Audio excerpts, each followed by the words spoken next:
Exercise 1.4 question number 4, write 5 pair of integer a and b such that a divided by b is equal to -3। अब यहाँ पर उन्होंने बोला है कि आपको a और b की जगह पे कोई इंटीजर के आपको पेयर बना के लिखने हैं, जिसमें कि अगर a में b का डिवाइड कर दें तो आंसर -3 ही आना चाहिए।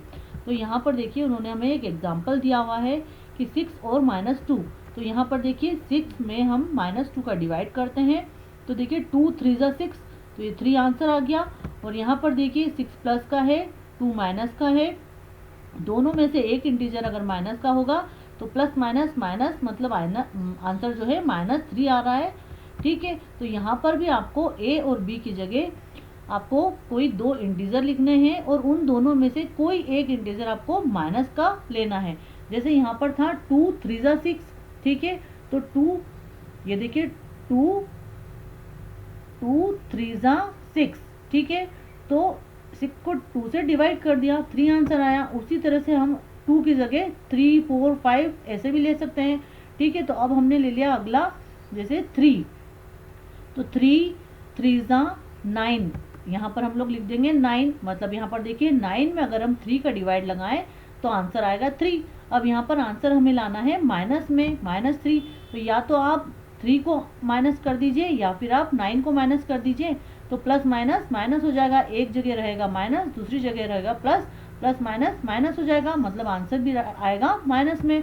ठीक, तो या तो आप -3 डिवाइडेड बाय 3 लिख दीजिए या -9 डिवाइडेड बाय 3 लिख दीजिए या फिर 9 डिवाइडेड बाय -3 भी लिख सकते हैं इस तरह से।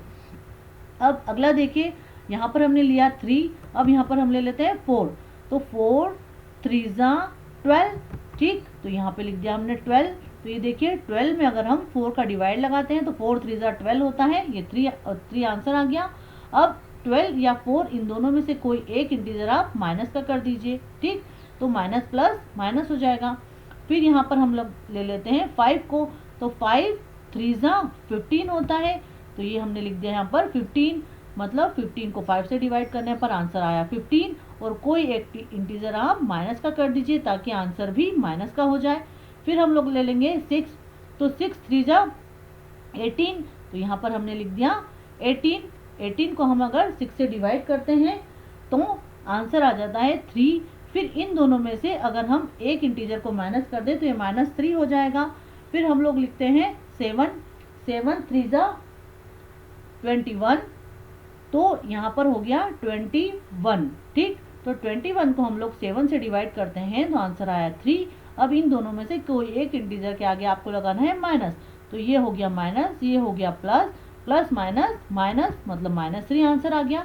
तो ये हमारे पेयर हो गए। यहाँ पर देखिए पहला पेयर है हमारा 9 और -3 का, दूसरा पेयर है हमारा -12 और 4 का, या फिर आप यहाँ पर क्या कर सकते हैं, 12 को आप प्लस का लेकर के 4 को माइनस का कर सकते हैं, कुछ भी आप यहाँ पर कर सकते हैं, दोनों में से कोई एक इंटीजर आपको माइनस का रखना है। ठीक, अगला देखिए पेयर है 15 और -5, अगला पेयर है 18 और -6 और -21 और 7, इस तरह से आपको पेयर बनाने हैं। और आप आगे भी बहुत सारे पेयर बना सकते हैं, यहाँ 7 की जगह 8 ले लेंगे, ठीक है, फिर 9 ले लेंगे, फिर 10 ले लेंगे, तो बहुत सारे हम लोग पेयर